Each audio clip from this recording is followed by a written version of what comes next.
ঢাকার আকাশ আজ আংশিক থেকে অস্থায়ীভাবে মেঘলা থাকতে পারে বলে জানিয়েছে আবহাওয়া অধিদপ্তর। সেই সঙ্গে হতে পারে বজ্রবৃষ্টি। বুধবার সকাল ৭টা থেকে পরবর্তী ৬ ঘন্টার জন্য ঢাকা ও এর পার্শ্ববর্তী এলাকার জন্য দেওয়া পূর্বাভাসে এমন তথ্য জানায় আবহাওয়া অধিদপ্তর।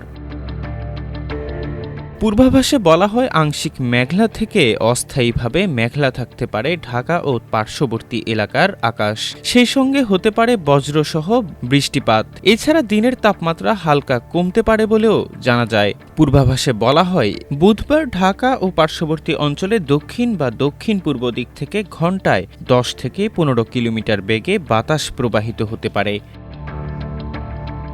বুধবার সকাল ৬টায় ঢাকার তাপমাত্রা রেকর্ড করা হয়েছে ২৮ ডিগ্রি সেলসিয়াস। এ সময় বাতাসের আর্দ্রতার পরিমাণ ছিল ৮৩%। গতকালের সর্বোচ্চ তাপমাত্রা ছিল ৩৫.২ ডিগ্রি সেলসিয়াস। গত ২৪ ঘন্টায় ঢাকায় কোনো বৃষ্টিপাতের রেকর্ড নেই।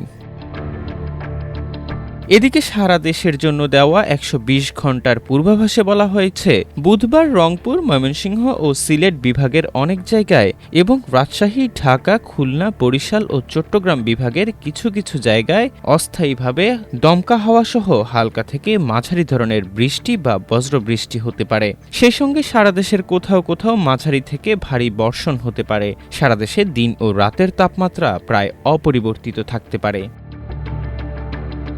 আবহাওয়া অধিদপ্তরের পূর্বাভাসে বলা হয়, বৃহস্পতিবার খুলনা, বরিশাল, চট্টগ্রাম ও সিলেট বিভাগের অনেক জায়গায় এবং রাজশাহী, রংপুর, ঢাকা ও ময়মনসিংহ বিভাগের কিছু কিছু জায়গায় অস্থায়ীভাবে দমকা হাওয়াসহ হালকা থেকে মাঝারি ধরনের বৃষ্টি অথবা বজ্রসহ বৃষ্টিপাত হতে পারে। সেই সঙ্গে সারা দেশের কোথাও কোথাও মাঝারি ধরনের ভারী থেকে ভারী বর্ষণ হতে পারে। সারা দেশে দিন এবং রাতের তাপমাত্রা সামান্য কমতে পারে বলেও জানায় আবহাওয়া অধিদপ্তর।